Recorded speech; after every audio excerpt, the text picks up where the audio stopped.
మాట్లాడతాడు. లేదా నువ్వు వెళ్ళేటప్పుడు ఆ ప్రత్యక్షత నీకు చూపిస్తాడు. అయితే ఈ విధముగైనటువంటి వారు ఎవరయ్యా అంటే అపోస్తులైన పౌలు. అయితే నా దేవుడు చెప్తున్నాడు, ఆ పౌలు మాదిరిగా ఈ సంఘములో ఒక్కొక్కరు లేవాలని నా దేవుడు ఆశపడుతున్నాడు. స్వాతం చెప్తారా ఒకసారి గట్టిగా, ఇంకొకసారి గట్టిగా చెప్తారా? నీ అంతటగా నీవు అతిశయపడకూడదు. నువ్వు అతిశయపడాల్సింది ఏంటో తెలుసా? నా ప్రభు చిత్తాన్ని నెరవేర్చడానికి నువ్వు వెళ్ళి అయ్యా ఈ పని జరగాలని నువ్వు ఆశపడినప్పుడు వెంటనే ముఖాన్ని ఉండి నువ్వు ప్రార్థన చేసినప్పుడు ఆ దర్శనాన్ని, ఆ ప్రత్యక్షతను దేవుడు నీకు ఎప్పుడైతే ఇచ్చాడో అది ఖచ్చితంగా ముమ్మాటికి జరుగుతుంది. నువ్వు ఫెయిల్ కావు. ఇక ఎందుకు ఆ ప్రత్యక్షత, ఆ దర్శనం ఎవరిచ్చారంటే దేవుడు ఇచ్చాడు. అందుకనే దేవుని బిడ్డలారా, నీకు కార్యాలు జరగట్లేదేమో, ఒక పని చేయాలని ముందుకు వెళ్తున్నావేమో, ఒక అనారోగ్యం విడుదల కావాలని ఆశపడుతున్నావేమో, లేదా ఒక బిల్డింగ్ కట్టాలని ఆశపడుతున్నావేమో, లేదా నీ పొలం పంటలు సరిగా పండట్లేదేమో, లేదా నీ అనారోగ్యం చేత ఇబ్బందులు పడుతున్నావేమో. ఇవన్నీ నీకు కలిగినప్పుడు నువ్వు చేసేది ఒక్కటే దేవుని దగ్గర. ఏం చేయాలంటే నువ్వు నిలువు మోకాల మీద ఉండి నా దేవునికి మొరపెట్టి నువ్వు దర్శనము చూడాలి. స్తోత్రం చెప్తారా ఒకసారి గట్టిగా, ఇంకొకసారి గట్టిగా చెప్తారా? ఈ దర్శనము చూసి నువ్వు పని మొదలు పెట్టు. ఆ పని ఖచ్చితంగా సక్సెస్ అవుతుంది. కొట్ట చప్పట్లు, కొట్ట చప్పట్లు పెట్టు, కొట్ట చప్పట్లు పెట్టు. ఈ దర్శనము ద్వారా, ఈ ప్రత్యక్షత ద్వారా నువ్వు సంఘంలో లేవాలని నా దేవుడు కోరుకుంటున్నాడు.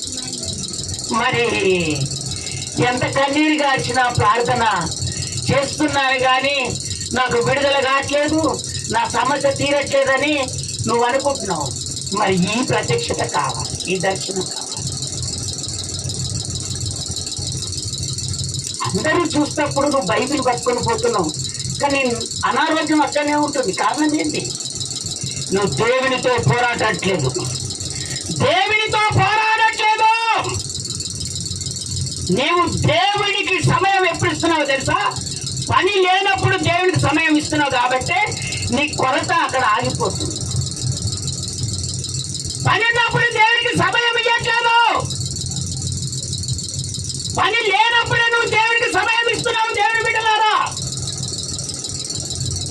అందుకని దేవుడు నీకు ఒక రోజు పని ఇచ్చినా గానీ మళ్ళీ ఆయుష్కాలం అంతా నీకు ఒక దినాన నీకు పని ఇచ్చినప్పుడు రాత్రి టైం ఇస్తున్నాడు దేవుడు. ఉదయంలో 10 గంటల వరకు నీకు దేవుడు సమయం ఇస్తున్నాడు.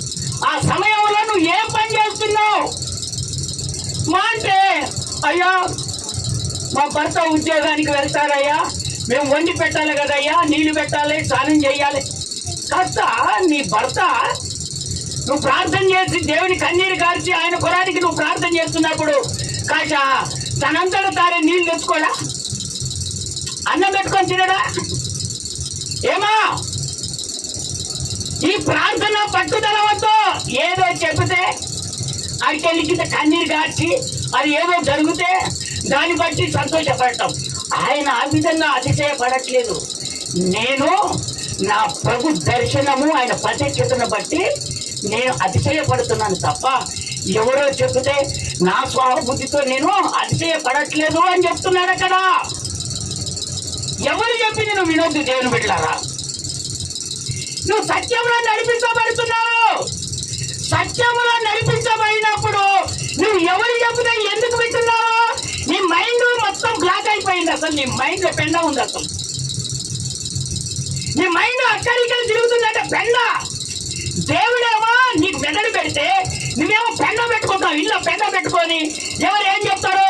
నలుగురు దిక్కు ఉంటే ఏమవుతుంది? నలుగురు దిక్కు ఉంటే నీ జీవితంలో 10 మంది దిక్కు నువ్వు ఉండాలంటే 10 మంది ఏదో ఒక రోజు దూరం అయిపోతాడు. కానీ ఒక్కడు నీతి మంత్రి ఉన్న చోట్ల నువ్వు నిలబడు, వాళ్ళంతా మళ్ళీ నీతి మంత్రి దగ్గరికి వచ్చేస్తారు. కొట్ట చప్పట్లు అందరూ కొట్టాలి, చప్పట్లు కొట్టు, చప్పట్లు కొట్టు. ఇది నీతి దర్శనము కలిగినటువంటి ప్రత్యక్షత. అరే మరి మాటికి దేవుడు నీతో హెచ్చరించి మాట్లాడుతున్నప్పుడు ఏదో అనుకుంటారు. దేవుని బిడ్డ, ఈ విధంగా నువ్వు కృంగిపోతున్నావేమో, నీ ఎంతటిగా నువ్వు అతిశయపడుతున్నావేమో, దేవుడు ఒక రోజు రానే వస్తాడు, నీకు దేవుడు దెబ్బ కొట్టినే కొట్టేస్తాడు. అప్పుడు నేను చెప్పినా వినరు, ఎవరు చెప్పినా వినరు. ఎందుకంటే అలాంటి బైబిల్లో ఎంతో మందికి చెప్పుతే వినకపోతే చాలా మంది మరణించారు. బైబిల్లో దేవుని మాట వినకపోతే చాలా మటుకు చనిపోయారు. మీరు అనుకుంటే ప్రేమ కలిగిన దేవుడే కదయ్యా, మనం ప్రేమిస్తాడు కదయ్యా, మనం వెంట చనిపోతాయంటే బైబిల్ వాక్యం సెలవిస్తుంది. ఈ పని వద్దన్నప్పుడు నువ్వు చేస్తే దేవుడు ఎంతగానో ఊరుకుంటాడు. ఆయన నీ నుంచి బయటికి వెళ్ళాడు, పక్కగా ఉంటాడు అంతే. పక్కల ఆ జనం వచ్చేసి పడేస్తుంది, ఆ దయ్యం వచ్చేసి పడేస్తుంది, నేను ఏదో ఒక రకంగా కిస్మిస్ చేసేస్తాను. కిస్మిస్ రాత్రి పండుకున్నప్పుడు కళలో వస్తున్నాడు, నెత్తిలో వేసుకొని వస్తున్నాడు, పెట్టినవా? మళ్ళీ ఉదయం పొద్దుగాల అటు చూసి కాల్చుని కన్నీరు కాల్చినప్పుడు మళ్ళీ వచ్చేస్తాడు, నెత్తిలో పోసుకుంటాడు, ఏదో ఒకటి చేస్తూనే ఉంటాడు. వాడు జనం చేస్తాడా, వాడు తలకాయ నొప్పి పెడతాడా, వాడు ఏ రకంగా నేను ఏం చేసేది ఏది నీకు తెలియదు. అందుకనే దేవుని బిడ్డలారా, నువ్వు దేవుని బట్టి అతిశయపడు. దేవుడు నీకు ప్రత్యక్షత దర్శనాన్ని దేవుడు కలగజేస్తాడు.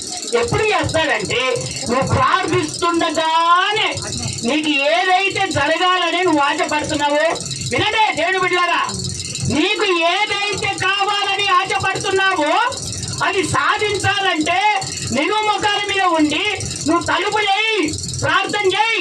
ప్రభు పలాని చోటుకి నేను వెళ్తున్నాను, అది నాకు సక్సెస్ కావాలంటే నా దేవుడు దర్శనం ధోరణి స్వరముతో నీకు మాట్లాడి ఆ పని సక్సెస్ చేస్తాడు.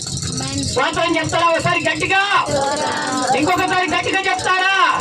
అందుకనే ఒళ్ళుని చూసో, ఆస్తిని చూసో, ఉద్యోగాన్ని చూసో, చదువును చూసో నువ్వు అతిశయపడొద్దు. నువ్వు అతిశయపడాల్సింది ఎవరితోటి? దేవునితోటి. ఆయన ప్రత్యక్షతను చూడాలి, ఆయన దర్శనాన్ని చూడాలని నువ్వు అతిశయపడాలి. ఇప్పుడు స్తోత్రం చెప్తారా గట్టిగా? నువ్వు వేటిని చూసి అతిశయపడాలి? ఇప్పుడు దేవుని దర్శనము ప్రత్యక్షతను చూడాలని అతిశయపడాలి. అయ్యా తలుపులు వేయాల, ఒంటరిగా ఉన్నప్పుడు తలుపు అయ్యా కుమిడిపో. ఆ ప్రత్యక్షత, ఆ దర్శనము దేవుడు నీకు ఇస్తాడు. ఎంత ఆనందం ఉంటుందో చూడు. ఇవన్నీ చేసేది లేదు మగలు. ఇవన్నీ ఎందుకు? ఎవరేం మాట్లాడుతున్నారో, ఎవరేం చేస్తున్నారో ఇవన్నీ చూస్తుంది. దేవుని బిడ్డలారా, నా దేవుడు సూటిగా మీతో మాట్లాడుతున్నా. ఎవరితోటి ఉన్నది ఎప్పటికీ అక్కర్రాదు. నా దేవుడు మరణించి తిరిగి లేచిన దేవునికి ఎంత మహిమ కలిగినటువంటి దేవుడు. ఆయన ఆరాధిస్తున్నాము. సత్యంలో నిలబడినటువంటి మనము, ఈ నడిపింపు పద్ధతులు పెరుగుతున్నటువంటి మనము, మనకి ఇంకా ఎంత ఆ జ్ఞానము దేవుని దగ్గర మనం పొందుకోవాలి. స్తోత్రం చెప్పండి ఒకసారి గట్టిగా, ఇంకొకసారి గట్టిగా చెప్పండి. కొంతమంది ఏం చేస్తారంటే మనుషులు చూడంగానే అతిశయపడతారు. కొంతమంది మాట్లాడాలన్నా మాట్లాడచ్చా, వీళ్ళతో మాట్లాడితే ఏమైపోతాయి? ఏమైపోతారు? చీప్. బాబో తలంతం. ఆస్తిపరులు, ఇంకేంది ఉద్యోగస్తులు, పలుకుబడి ఉండోడు, వాళ్ళ ముందలా తోడు మాట్లాడుతూ చీప్ అయిపోతాను. మొత్తం ఇట్లా తిప్పుకొని వాళ్ళ దిక్కుపోయి మాట్లాడేవారు లేదంటారా? తల్లులారా, నా దేవుడు బలిజుల దగ్గరికి పోలేదు. కొట్టో చప్పట్లు ఒకసారి గట్టిగా, కొట్టో చప్పట్లు, కొట్టో గట్టిగా కొట్టో. నా దేవుడు బలిజుల దగ్గరికి వెళ్ళలేదు, ఆస్తి కలిగిన వారి దగ్గరికి వెళ్ళలేదు. నా దేవుడు పేదవారి దగ్గరికి వచ్చాడు. పేదవారిని పాపము నుంచి విడిపించి పరిశుద్ధత కలిగి నీతి మంత్రిగా నిలబెట్టి ఆయన రాజ్యమును చాచబడాలని వచ్చాడు నా దేవుడు. ఇది గర్తించారు, ఇది గుర్తుపట్టారు. కొంచెం తెలివి రాగానే, కొంచెం అనారోగ్యం విడుదల కాగానే, ఓహో మన మందిరంలోనా, సరే తర్వాత మాట్లాడదాం. వీళ్ళకు ప్రాముఖ్యత. దేవుని బిడ్డలారా, వాళ్ళొక రోజు నేను చూసి వెళ్ళిపోతారు. ఎల్లకాలం సంఘంలో ఉన్నటువంటి వాళ్ళు నీ కొరకు ప్రార్థన చేస్తారు. స్తోత్రం చెప్తారా ఒకసారి గట్టిగా? ఇంకొకసారి గట్టిగా చెప్తారా? అతిశయ పడకూడదని నా దేవుడు చెప్తున్నాడు. నా దేవుని దర్శనాన్ని ప్రత్యక్షతను చూడటానికి నువ్వు అతిశయపడు. అప్పుడు నీ కార్యాలు చేయటం దేవుడు మొదలు పెడతాడు. స్తోత్రం చెప్తారా ఒకసారి గట్టిగా? చదవండి లూకా సువార్త 1వ అధ్యాయము 11వ వచనం. 1వ అధ్యాయము 11వ వచనం. అది చదివి అక్కడనే పెట్టుకొని ఉండండి. ప్రభుదూత ధూపవేదిక కుడివైపున నిలిచి అతనికి కనబడగా జక్కరియా అతని చూసి తొందరపడి భయపడిన వాడాయను. కిందికెళ్ళు. అప్పుడు దూత అతనితో జక్కరియా భయపడకుము, నీ ప్రార్థన వినబడినది. నీ భార్య అయిన ఎలిజబెతు నీకు కుమారుని కంటుంది. అతనికి యెహోవా నన్ను పేరు పెట్టుదువు. కొట్టండి చప్పట్లు, ఒకసారి కొట్టండి చప్పట్లు.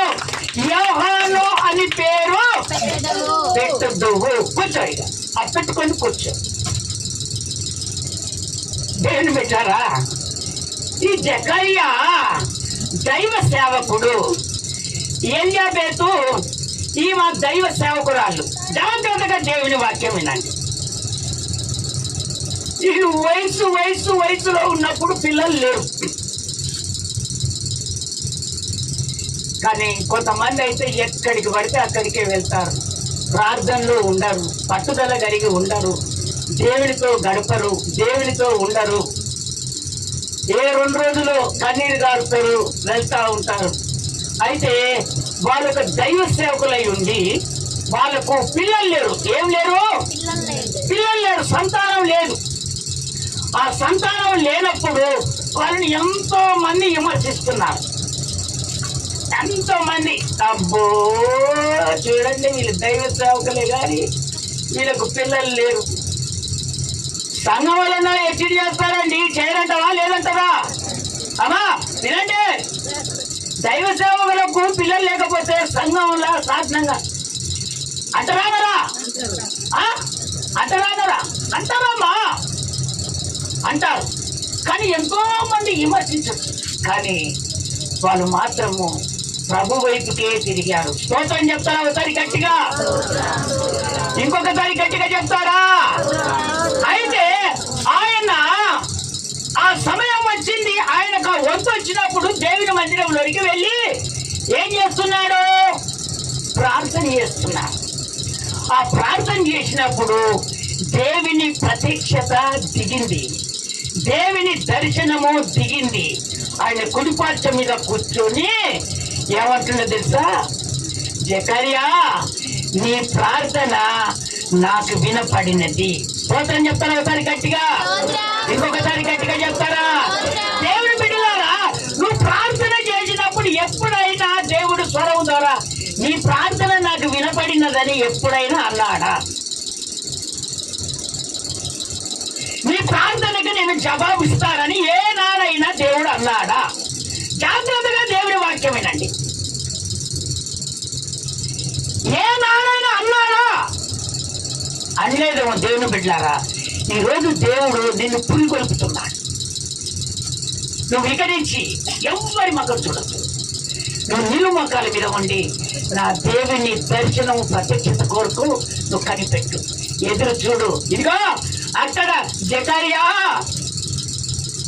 నీ ప్రార్థన నాకు వినపడినది అని దేవుని దూత ప్రత్యక్షత ఆ దర్శనములో దిగి, ఇదిగో నీకు కుమారుడు అనుగ్రహించబడతాడు, ఇదిగో నువ్వు యోహాను అను పేరు పెడుదువు అన్నాడు. స్తోత్రం చెప్తారా ఒకసారి గట్టిగా?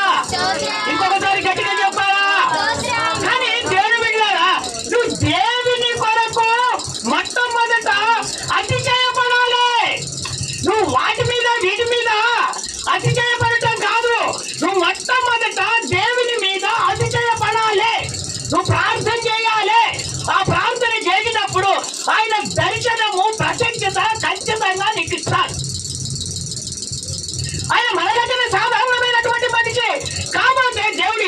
చేస్తున్నాడు కాబట్టి ఒక దైవ సేవకుడిగా నిలబడ్డాడు.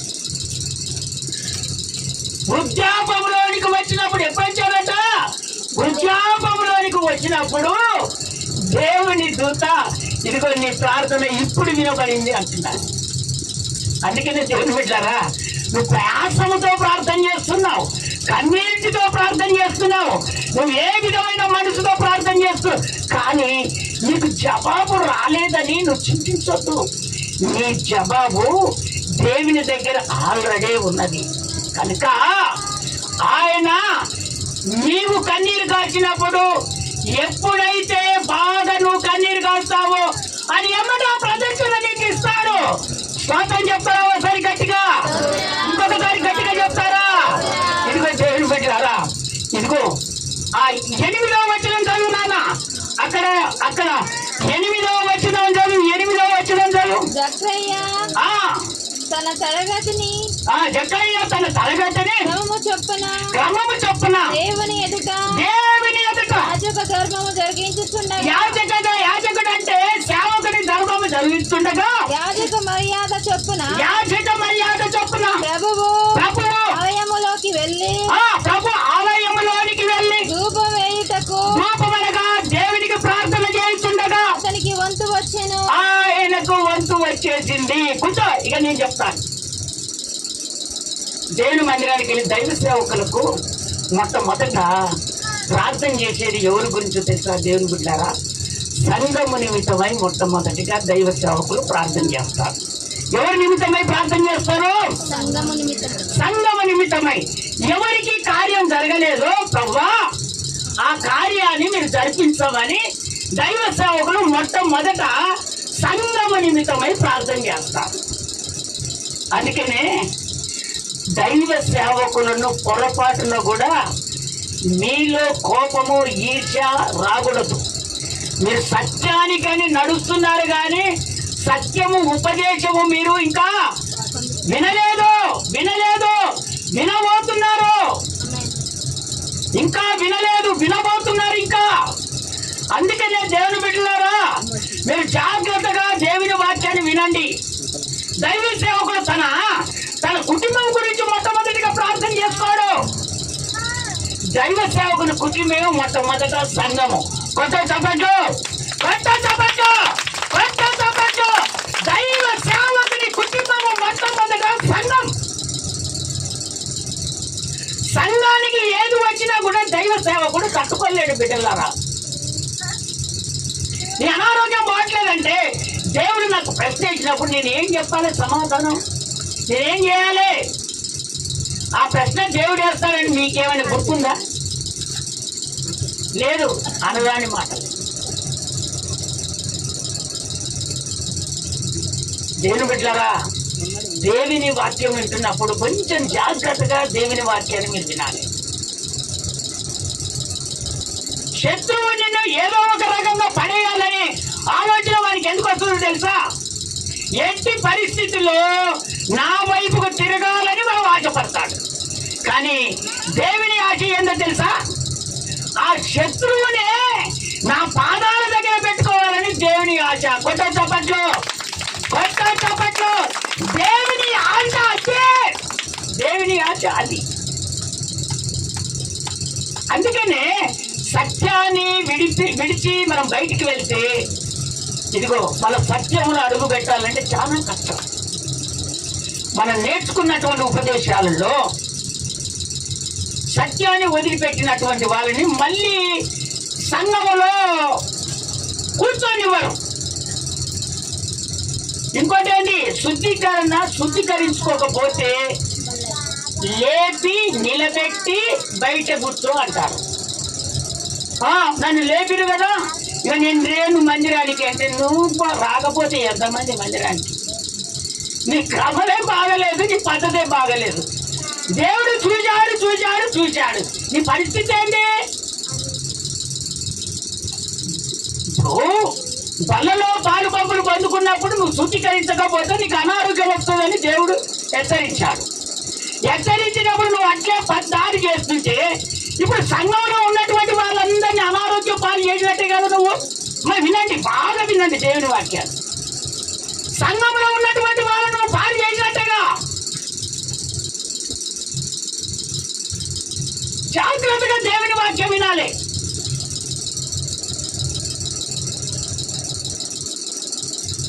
ఇప్పుడు మనకు విడుదల ఆరాధన దేవుడు ప్రతి శనివారం పెట్టాడు. ఎందుకు పెట్టాడు? స్వస్థతల కొరానికి, కార్యాలు జరగాలి, సంతోషంగా ఉండాలి. ప్రతి నెల సంపూర్ణ ఉపవాస ప్రార్థన ఎందుకు పెట్టాడు? ఈ నెలలో జరగనటువంటి ఆ సంపూర్ణ ఉపవాస ప్రార్థనలో దేవుడు జరిపిస్తాడని ఆయన ఏర్పాటు చేసుకున్నటువంటి సంపూర్ణ ఉపవాస ప్రార్థన. ఇవన్నీ వాక్యాలు వింటారు. మళ్ళీ ఏమంటారు? ఆదివారం పొద్దుగాల ప్రార్థనకు వచ్చాం కదా, ఇంకా నైట్ ఏం పని? అబ్బా, నేను తలగొట్టుకోవాలి వచ్చినట్టు అనిపిస్తుంది. నేను దేవుని వాక్యములో నిన్ను నేర్పుతుంటే ఇంకా ఎంతకాలం నువ్వు తెలివి తప్ప పనిలోనికి వెళ్ళిపోతావు. ఇంకా మానవుల పుచ్చే గాని సత్యంలో నిలబడట్లేదు, దేవుడి కొరకు వైరాగ్యం కలిగి జీవించట్లేదు, ఆత్మీయంగా బలపడట్లేదు. ఇంకా ఎంతకాలం ఎంతకాలం ఎంతకాలం నీ మనసు ఎన్నడు మారుతుంది? ఇంకా నీవు ఉచ్చగొడిపి నువ్వు కూర్చుంటావు. దేవుడి సన్నిధికి వచ్చే వాళ్ళని వాళ్ళు పోవట్లేదు కదా, నీవెందుకని వాళ్ళు కూర్చుంటే వాళ్ళ కుటుంబాలను అన్యాయం చేసినట్టే కదా. అవునా కాదా? చెప్పలేండి, అవునా కాదా? మరి ఆ కుటుంబాలను పాపాన పెట్టుకుంటే నీకేమైనా ఒరుగుతుందా? జాగ్రత్తగా దేవుని వాక్యాన్ని వినండి. ఎందుకంటే కొంతమంది మేము దేవుని వదిలిపెట్టినా కూడా మేము బ్రతుకుతున్నాం అనుకుంటారు. దానికి ఒక రోజు వాక్యం ద్వారా చూపిస్తాడు. ఒక రోజు దేవుడు పనిష్మెంట్ ఇచ్చేస్తాడు. ఆ పనిష్మెంట్ లో అన్నాగా అది కుదరదు. ఆ రోజు ఆ గడియ వచ్చే రోజు వచ్చేస్తుంది. కొట్టో చప్పట్లు. ఆ గడియ ఖచ్చితంగా వస్తుంది. మేము తప్పించుకొని తిరుగుతున్నాము అనుకుంటారు. కానీ నా దేవునికి ఆల్రెడీ తెలుసు. ఆయన ఏ విధంగా ఎట్లా చేయాలో ఆయనకే తెలుసు. మానవులకు మనకేం తెలుసండి? మనకేమి తెలియదు. చూడు ఎంతమంది చేసిన దేవుని ప్రత్యక్షతను ఆ దర్శనాన్ని పోగొట్టుకుంటే యాజకులే ప్రార్థన చేశారు. వాళ్ళ గురించి ప్రార్థన చేసుకోలే. మళ్ళీ అక్కడ ఆ వాక్యం చదివితే వాళ్ళ గురించి ప్రార్థన చేసుకోలే. సంఘం గురించి ప్రార్థన చేస్తున్నప్పుడు ఆ ప్రత్యక్షత దిగి, ఇదిగో నీకు కుమారుడు అనుగ్రహించబడుతుందని దేవుడు దర్శనములో ఆ ప్రత్యక్షత కలగజేశాడు. ఎవరి నిమిత్తమై ప్రార్థన చేసినప్పుడు? సంఘం నిమిత్తమై. వాళ్ళ కొరానికి చేసుకోలేదు. సంఘం నిమిత్తమై ప్రార్థన చేసినప్పుడు ఆ సంఘాన్ని సత్యంలోనికి నడిపించుకుంటూ, వాళ్ళ కష్టాలు తీర్చుకుంటూ, వాళ్ళ బాధలు తొలగిపోయేటట్టుగా ఎప్పుడైతే ప్రార్థన చేసుకుంటూ దేవుడిగా ఎదుగుతున్నాడో ఆ ప్రత్యక్షత ఆ ప్రార్థన విని వెంటనే అయ్యా నా సంఘం నిమిత్తమై ప్రార్థన చేస్తున్నాడు, నా సేవకుడు ఇతని ఖచ్చితంగా గర్భఫలం ఇవ్వాలని దేవుడు వెంటనే ప్రత్యక్షత దిగి, ఇదిగో జకర్యా నీకు కుమారుడు అనుగ్రహించబడుతుంది, నువ్వు యోహాను అని పేరు పెడతావు అని చెప్పేశాడు. స్తోత్రం చెప్తారా ఒకసారి గట్టిగా? ఇంకొకసారి గట్టిగా చెప్తారా? మరి నీవేమైంది? నీ సంఘం గురించి ఒకసారి ప్రార్థన చేస్తున్నావా? దేవుని బిడ్డలారా, నువ్వు ప్రార్థన చేయకపోతే ఈ రోజు నుంచి సంఘం నిమిత్తమై మొట్టమొదట నీ చూసుకోవద్దు, సంఘం నిమిత్తమై నువ్వు ప్రార్థన చేయి. ఆ మేలు నువ్వు చూస్తావు ఖచ్చితంగా. ఆ మేలు ఖచ్చితంగా నువ్వు చూస్తావు. సంఘం నిమిత్తమై మొట్టమొదట ప్రార్థన చేయండి. నీ మేలు ఆల్రెడీ దేవుడికి తెలుసు. ఆయన ఖచ్చితంగా ఆ మేలు ఖచ్చితంగా చేస్తాడు. స్తోత్రం చెప్తారా ఒకసారి గట్టిగా? ఇంకొకసారి గట్టిగా చెప్తారా? అందుకే నేను దేవుని బిడ్డలారా, దేవుని బిడ్డలమైనటువంటి మనము ఆయన దర్శనానికి, ఆయన ప్రత్యక్షతకు మనం ఖచ్చితంగా విధేయత చూపించాలి. ప్రార్థనలో ఉండాలి. ఆ ప్రార్థనలో ఉన్నప్పుడే ఆయన ముఖ దర్శనము, ఆయన ప్రత్యక్షత మనకు వస్తుంది. మరి మనం ప్రార్థనలో లేనప్పుడు అవన్నీ మన దగ్గరికి ఏ విధంగా వస్తాయి? రావు కదా తల్లులారా? వస్తాయా? రావు. ఇంకా మూడవదిగా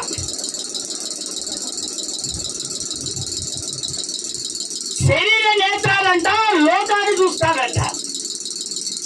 శరీర నేత్రాలంటే ఏంటి?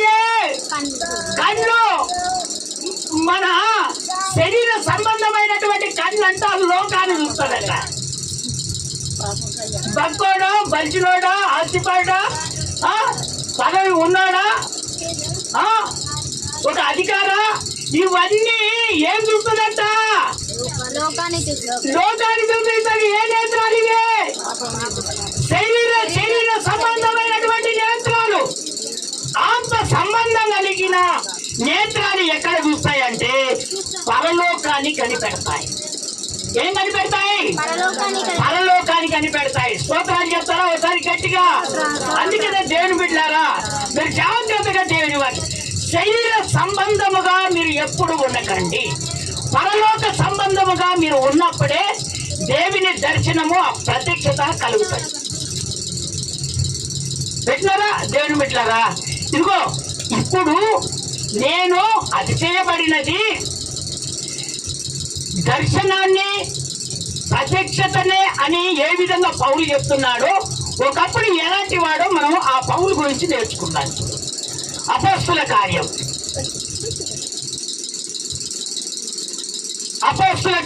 9వ అధ్యాయం 3వ వచనం ఒకసారి చదివి వినిపించినానా? అతడు ప్రయాణము చేయుచు దమస్కు దగ్గరకు వచ్చి వచ్చినప్పుడు అకస్మాత్తుగా ఆకాశము నుండి ఒక వెలుగు అతని చుట్టూ ప్రకాశించెను. అప్పుడు అతడు నేల మీద పడి సౌలా నీవు ఎలా నన్ను హింసించుచున్నావని అతనితో ఒక స్వరము పలుకుట వినెను. వింటున్నా? ఎవరైనా పౌలు. మరి ఈ పౌలు మొట్టమొదట సౌలు. ఇంకా వినండి, జాగ్రత్తగా వినండి. ఈ సౌలు ఎవరో తెలుసా? దేవుని అంగీకరించినటువంటి బిడ్డలైనా, దేవుని అంగీకరించినటువంటి బిడ్డే, కాకపోతే సత్యములో నిలబడలేదు. సత్యములో నిలబడకపోవడం వలన నామకార్థుల భక్తులు పడి, నామకార్థులు ఏ విధంగా చేస్తున్నారో ఇతడు కూడా ఆ విధంగా చేయటం మొదలు పెట్టారు. నామకార్థులు ఏం చేస్తారు? ఒక సత్యం నిలబడితే ఈ సత్యాన్ని చెడగొట్టాలని ఏదో ప్లాన్ చేస్తారు. ఇతడు యవనస్తుడు గనక ఇప్పుడు కొంతమంది దేవుని వాక్యాన్ని తెలియనటువంటి వాళ్ళు కొంతమంది ఏం చేస్తారంటే, ఈ నామకార్థులు ఏదో ఒకటి లేపగానే దాని మీద కనుదృష్టి పెట్టేస్తాడు. అందుకనే దేవుడు చెప్తున్నాడు, శరీర సంబంధము కలిగినటువంటి నేత్రాలంతా లోకాన్ని చూస్తుందట. వాళ్ళు కొంచెం ఉష్కం లేపేసరికి వీళ్ళ మనసంతా ఏం పడిపోతుంది అంటే వాటి మీద కనుదృష్టి పడిపోతుంది. వాటి మీద కనుదృష్టి పడిపోయినప్పుడు ఈ సత్యాన్ని వదిలిపెట్టేస్తారు. ఎందుకంటే వాళ్ళ దగ్గర ఇది ఆకర్షించే గుణం ఉంటుంది. వాళ్ళ దగ్గర ఏముంటుందో మరి అర్థం కాదు. ఆకర్షించుకునే గుణం ఉంటుందంటే వాడు ఏమేం చేస్తారో మరి దేవునికే తెలియాలి. దేవుని బిడ్డలారా, జాగ్రత్తగా దేవుని వాక్యాన్ని అండి. వాని దగ్గర ఆకర్షించే గుణం ఉందట. అయస్కాంతం తెలియదా?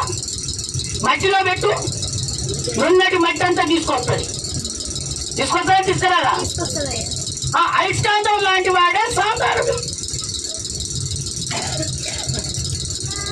పెట్టినారా దేవుని బిడ్డలారా?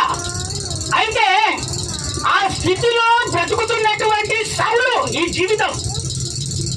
అయితే వాళ్ళు నామకార్థులంతా అతనికి నేర్పగానే వాడు మొత్తం చెడిపోయాడు. చెడిపోయి దేవుని బిడ్డలు ఎక్కడ ప్రార్థనలు చేస్తుంటే ఆ యెరూషలేములో ఇండ్లకు దూరి వాళ్ళను చుట్టుపట్టి ఈడ్చి పైకి వచ్చి గుంజి కొట్టేవాడు. ఎవరు? సౌలు. ఈడ్చి కొట్టేవాడు. కారణం ఏంటంటే ఇతనికి ఏం తెలియదు. సత్యములో నడిపించబడితే సత్యమేంది, నామకార్థం ఏందని తెలిసిపోద్ది. ఇతనికి సత్యం తెలియదు. సత్యం తెలియదు కనుక వాళ్ళు ఏ పని చేస్తే ఆ పని చేస్తడం మొదలు పెట్టాడు. ఈడ్చుకొట్టడం. ఇంకా దమస్క దగ్గరికి వెళ్ళి అక్కడ అధికారికి యెరూషలేములో అధికారికి కాగితాలు రాపించుకొని, నేను దమస్క నుంచి యెరూషలేం ప్రాంతానికి దేవుని నమ్ముకున్న బిడ్డలందరినీ తోలుకొని వస్తా, ఇక్కడ వీళ్ళని బంధించి సర్వ ఇబ్బంది పెట్టాలని ఇగో ఆ పెద్ద మనిషి దగ్గర సెలవు పుచ్చుకుంటాడు. స్తోత్రం చెప్తారా ఒకసారి గట్టిగా? ఇంకొకసారి గట్టిగా చెప్తారా? అమ్మ పంట వేయండి, దూరంకి వెళ్ళొచ్చారు. వింటున్నారా? అయితే అక్కడ ఈడ్చుకొట్టడం చేస్తే ఇక ఆ పత్రాలు యజమాని దగ్గర ఒక లెటర్ తీసుకొని వెళ్ళి అక్కడికి వెళ్ళి దమస్క దగ్గరికి వెళ్ళాడు. ఎక్కడికి వెళ్ళాడు? దమస్క దగ్గరికి వెళ్ళాడు. ఈ దమస్క నుంచి ఈ ప్రజలందరినీ ఎక్కడికి తీసుకువెళ్ళాలి? యెరూషలేము ప్రాంతానికి తీసుకువెళ్ళాలి. అక్కడ శిక్షించాలి. దేవుని నమ్ముకున్నటువంటి వాళ్ళు, ఈ సత్యములో జీవిస్తున్నటువంటి వాళ్ళు,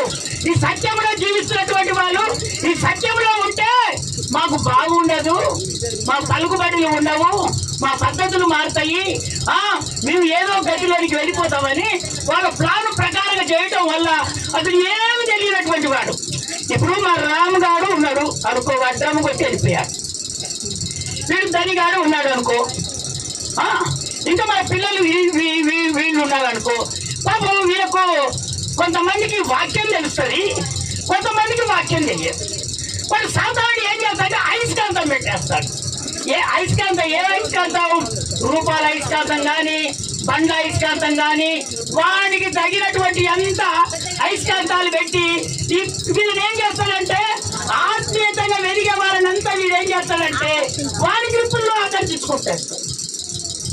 వీడు ఆకర్షించుకున్న తర్వాత వాడి పని నెగ్గిన తర్వాత ఒక్క పనులంతా వీళ్ళు ఎక్కడో వెళ్ళిపోవాలి. స్తోత్రం చెప్తారా ఒకసారి గట్టిగా? ఇంకొకసారి గట్టిగా చెప్తారా?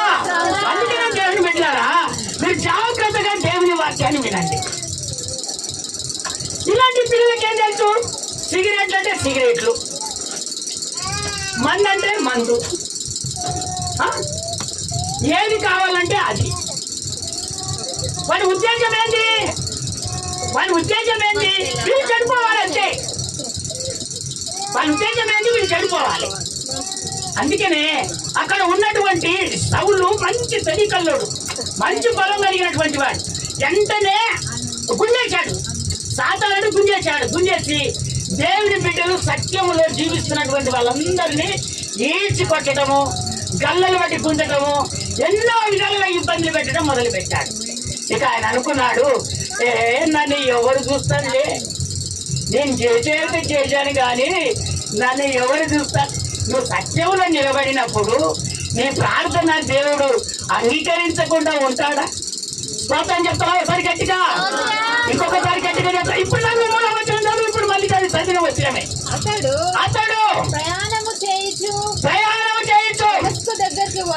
ఎక్కడికి? దమస్క దగ్గరికి. వాళ్ళనందరినీ మన యెరూషలేము ప్రాంతానికి తీసుకుపోవాలని దమస్క దగ్గరికి వచ్చినప్పుడు అకస్మాత్తుగా ఆకాశము నుండి అతని చుట్టూ ఒక వెలుగు ప్రకాశించెను. అతడు నేల మీద పడి సౌలా నన్ను హింసించుచున్నావని అతనితో ఒక స్వరము పలుకుట వినెను. నా దేవుడు రాడమ్మా? ఎందుకు రాడు? నీ బిడ్డలకు రానికి నువ్వు ప్రార్థన చేస్తున్నప్పుడు వాడు ఏదో ఆకర్షిస్తున్నాడని ఐస్కోప్ పెట్టగానే నువ్వు అటు ఇటు తిరిగితే నా దేవుడు ఎంత బాధపడతాడో తెలుసా? ఒకవేళ తల్లులారా, నా దేవుడు ఈరోజు హెచ్చరిస్తున్నాడు, అలాంటి పనులు జరుగుతుండొచ్చు, జరగకపోవచ్చు, కానీ నువ్వు సత్యములో నిలబడినటువంటి నీవు ఈ ప్రాణము ఉన్నంత వరకు ఈ సత్యములోనే నేను నిలబడతానని రాత్రి ఏం మాట్లాడి ఏ ఉపదేశ క్రమములో నువ్వు నిలబడ్డావో నువ్వు చావు వరకు అదే ఉపదేశ క్రమంలో నువ్వు నిలబడాలని దేవుడు చక్కగా మాట్లాడాడు. మీరు దేవుని వాక్యాన్ని వినాలి. వాక్యం మాట్లాడుతున్న వెంటనే నాకు ఆ వాక్యాన్ని అందించేటట్టుగా మీరు సిద్ధపడాలి. ఏదో వస్తున్నాం అన్నట్టు కాదు. దేవుని మందిరానికి 10 మంది నిన్ను అంటారు, అబ్బా 7 గంటల ప్రార్థనకు పోతుంది, ప్రతిసారి ప్రార్థనకు పోతుంది. ఈ వాక్యాన్ని నువ్వు కనిపెట్టాలి, వాక్యం వినాలి, వాక్యంలో వెలగాలి. మా వాక్యంలో వెలగాలి. 10 మంది మాట్లాడిన వాక్యంతో ప్రకటించాలి, వాక్యాన్ని చూపెట్టాలి, వాక్యం ఉపదేశంలో చెప్పాలి. అప్పుడు వారు నీ దగ్గరికి రాడు. వస్తాడా? ఇంకా వాక్యం నేర్చుకున్నాక సాతానుడు వస్తాడా? ఎట్లా వస్తాడు నీ దగ్గరికి? రేపు పోరా బాబు, మేము ఐస్కోప్లు చూసినాము, అన్ని చూసినాం, మాకు అన్ని తెలుసు, నీ గది ఇంతే అని చెప్పి ఎలా కొడతారు. వాక్యం తెలిసిన వాళ్ళు, వాక్యం తెలియను ఏం చేస్తారు? అమ్మో 100 రూపాయలా, నాకేదో అక్కడ వస్తాయి. 1000 రూపాయలా, నాకు దేనికో అక్కడ వస్తుంది. ఈ సాధారణ ఐస్కాంతం పెట్టేస్తున్నారు ఆ విధంగా. అందుకని ఆ విధంగా వెళ్ళకూడదు. ఈ సౌలు ఆ విధంగానే తయారైపోయాడు. అక్కడ వాడు డబ్బులు ఇవ్వటం, గుయించుకోవటం, సంఘాలను ఖరాబు చేయటం, ఇబ్బంది పాలు చేయటం, ఇవన్నీ చూసి ఆ బిడ్డలు మొరపెడుతుంటే, అమ్మా నిన్ను ఒక సాతానుడు నిన్ను బట్టి పీడిస్తుంటే దేవుడు ఊరుకుంటాడా? ఒక అనారోగ్యం వచ్చింది, ఆ అనారోగ్యం చేత నువ్వు బాధపడుతున్నావు, నా దేవుడు ఊరుకుంటాడా? అది పైన చోట్ల పోతుంది, అందరి దగ్గర పోదు. మళ్ళా ఇది మెయిన్ ఇంపార్టెంట్. అందరి కాదు పోదు, పోయే చోట్ల పోతుంది. మళ్ళా దాన్ని ఎత్తుకాలి మనము. వాళ్ళు ఎతికి ఆరాధిస్తున్నారు కాబట్టి వీళ్ళను ఆ పని చేస్తున్నారు. కానీ వెంటనే నా దేవుడు వెలుగుగా ప్రకాశించి ఆ వెలుగును చూపెట్టగానే వెంటనే ఇదిగో కళ్ళు మూయబడ్డాయి. ఆయనకి కిందికి రాదు. ఇక అమ్మ చదువు కిందికి రాదు. ప్రభువా నీవెవడని అతడు అడగగా, నీవు ఎవడమని అతనిని అడగగా, ఆయన నేను నీవు విమర్శించుతున్న యేసును లేచి పట్టణంలోనికి వెళ్ళుము. అక్కడ నీవు ఏమి చేయవలెను? అప్పుడు నువ్వు ఏం చేయవలెను? అది నీకు తెలియబడునని చెప్పాను. అయితే దేవుని బిడ్డలారా జాగ్రత్తగా వినండి. ఇతడు కళ్ళు పోయాయి, అన్నం లేదు 3 రోజులు, కళ్ళు అవ్వబడట్లేదు. మళ్ళీ దేవుడే చెప్పాడు, ఇదిగో మళ్ళీ ఆ దమస్కకి వెళ్ళండి, అక్కడ ఒక దైవజనుడు ఉన్నాడు, ఆ దైవజనుడి దగ్గరికి. అందుకనే అనారోగ్యాలు పోయే చోట్ల పోతాయి, బాధలు పోయే చోట్లే పోతాయి, అన్ని చోట్ల పోతాయని మీరు ఎప్పుడు అనుకోకూడదు. దేవుడు బిడ్డారా, వాక్యం సెలవిస్తుంది. ఆయన ఎక్కడికి పంపిస్తున్నాడు? అందరి దగ్గర పంపించట్లేదు. దమస్కా ఉంది, అక్కడ ఒక దైవ సేవకుడు ఉన్నాడు, వాళ్ళ దగ్గరికి మీరు వెళ్ళండి, అక్కడ నీ కళ్ళు తెరవబడతాయి, నువ్వు ఏం చేయాలో ఆయన నీకు తెలియపరుస్తాడు. స్తోత్రం చెప్తారా? ఒకసారి గట్టిగా, ఇంకొకసారి గట్టిగా చెప్తారా? ఆయన నీకు ప్రార్థన చేయగానే నీకు కళ్ళు తెరవబడతాయి అని చెప్పారు. కానీ మళ్ళీ పేతురు దగ్గరికి వచ్చేసి పెట్టినవా? పేతురు రాదు, సారీ, అననీయ ప్రాంతంలో ఉండి ప్రార్థన చేస్తున్నప్పుడు అననీయ దేవుని దర్శనము ప్రత్యక్షత వచ్చేసి దేవుడు చెప్తాడు, అననీయ నీ దగ్గరికి కొంతమంది వస్తారు, సౌలనే అతని వెంట కొంతమంది వస్తారు, నువ్వు వాళ్ళకు ప్రార్థన చేయాలి, అతని కళ్ళు పోయాయి, ప్రార్థన చేయాలి, ఆ కళ్ళు విడిపించబడతాయని దేవుడు చెప్తే, అయ్యా ఆ మాట అనొద్దయ్యా, నీ బిడ్డలను సత్యములో జీవిస్తున్నాడు, నీ బిడ్డలు ఈడ్చి కొడుతున్నాడయ్యా, ఎంతో ఇబ్బందులు పాలు చేస్తున్నాడయ్యా, అయ్యా ఇది చూసి తట్టుకోలేకపోతున్నాడయ్యా, వాళ్ళ గోస, వాళ్ళ బాధ, వాళ్ళ ఇబ్బందులు, అయ్యా ఇదిగో తండ్రికి బిడ్డగా కొట్లాట పెడుతున్నాడు, ఇదిగో భారత భార్యగా కొట్లాట పెడుతున్నాడు, పిల్లలకే కొట్లాట పెడుతున్నాడు, ఈడ్చి కొడుతున్నాడు, ఎన్నో ఇబ్బందులు పెడుతున్నాడు ప్రభు అని కాళ్ళ మీద పడితే, అననీయా ఇప్పుడు అతడు నాకు అవసరం. కొత్త చప్పట్లు, ఇప్పుడు కొత్త చప్పట్లు. అతడు అతడు నాకు కావాలి. ఇప్పుడు ఎవరు కావాలి? ఇప్పుడు సౌలు నాకు కావాలి.